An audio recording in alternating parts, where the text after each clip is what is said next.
The Senate has passed a constitutional amendment bill seeking to pave way for the establishment of state police services across Nigeria, marking a major step in the country's long-running debate on decentralized policing. The exercise attracted the presence of top government officials, including the Chief of Staff to the President, governors and attorneys general from several states.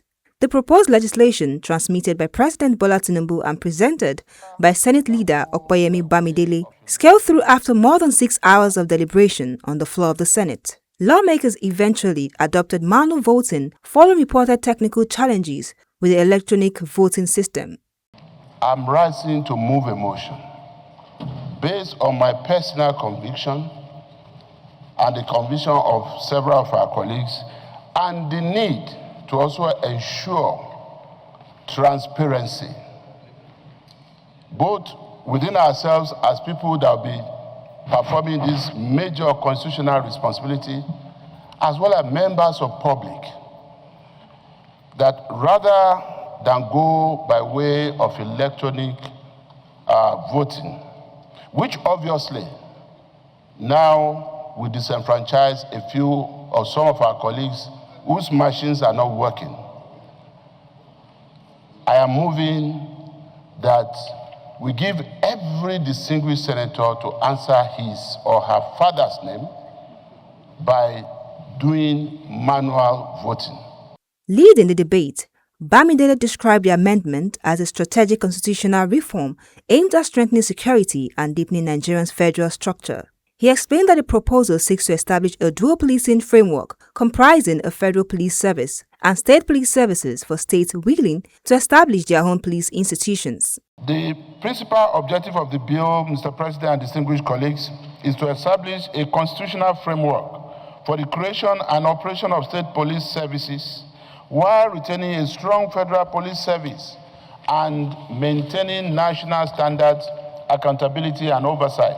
Specifically, the bill seeks to 1. Retain a federal police service for federal policing responsibilities. 2. Establish state police services for states that choose to create them. 3. Provide constitutional safeguards against abuse and political manipulation. 4. Create independent state police service commissions. 5. Establish national minimum policing standards. 6. Promote cooperation between federal and state policing institutions. 7. Protect fundamental human rights and civil liberties. And 8.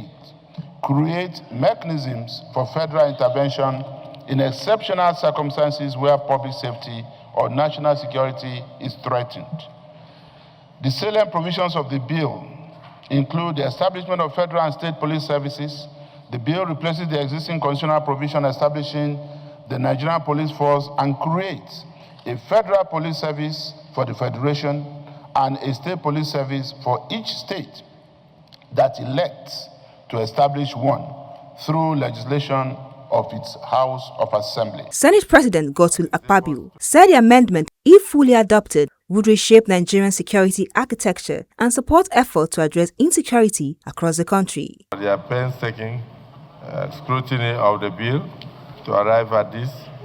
I also want to thank you for your patriotism and your patience in sitting down to consider this bill even after 5 p.m. since we started by 11 o'clock in the morning. I thank the general public for their contributions during the public hearing, and of course I thank Mr. President for his continuous love for security and his efforts to ensure that we revamp the entire security architecture in the country. I believe that with this bill, the welfare of the police force will be enhanced and then much more efficient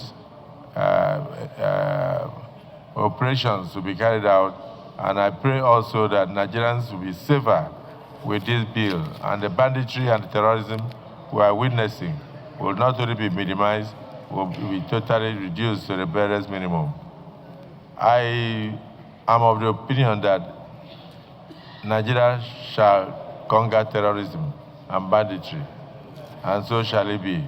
As a constitutional amendment, the bill must still secure approval from 2/3 of both chambers of the National Assembly and receive ratification from at least 24 state houses of assembly,